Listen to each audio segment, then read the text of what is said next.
What's up guys, how you all doing? My name is Cameron and I'm going to show you the biggest whirlpool you have ever seen using that Lego thing there and yeah.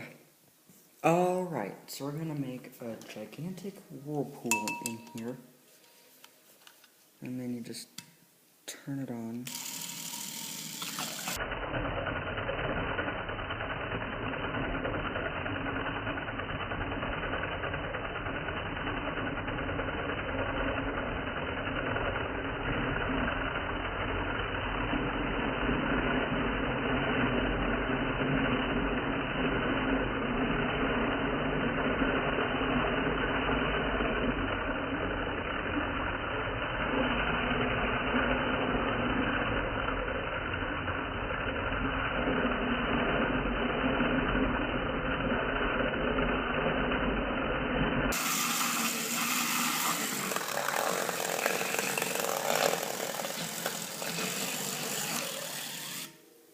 Okay, now to make smaller ones, change it off for this piece.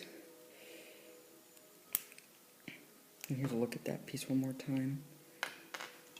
You know, if you don't have these pieces, you can always get them at like Amazon or something.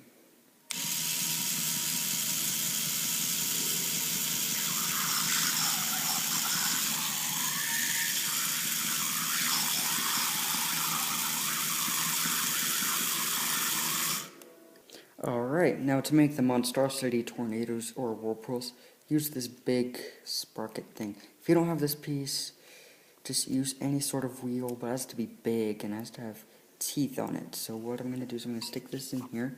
Probably the biggest whirlpool I've ever seen.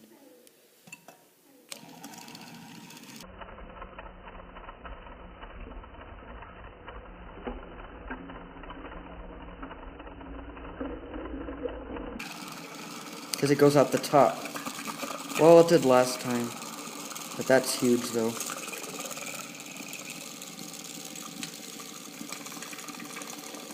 Yeah, see, it's going to go over the top. The water. Well, actually, no, it might not. But that's huge, though. Change directions.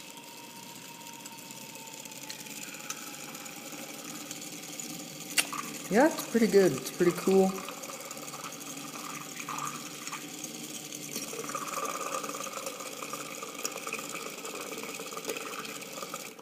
Another thing you could do is you could get that tornado tube thing and just screw on 2 bottles.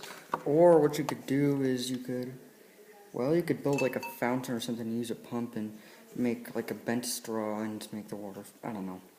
Look up a video for that. Let's see it again.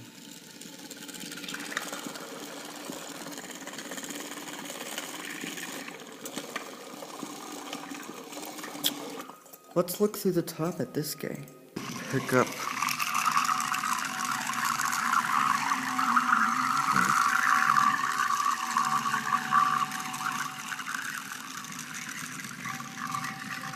Look at the size of that thing.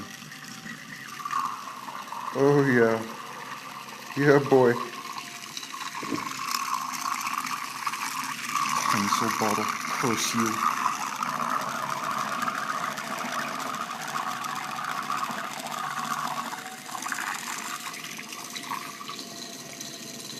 Dude, that thing's huge. It's almost the size of the glass. Alright. There you go.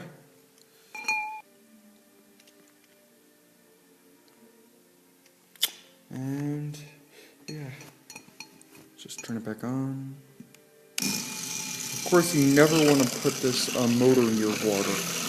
Well, it's fine right now, but dude, that thing's spinning fast.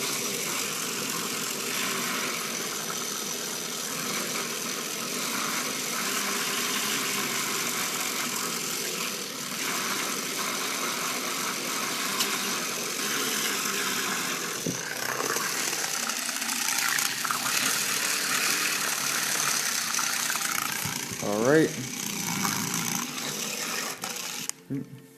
Thank you all for watching. If you like this little tutorial on how to make a huge whirlpool, let me know in the comments below.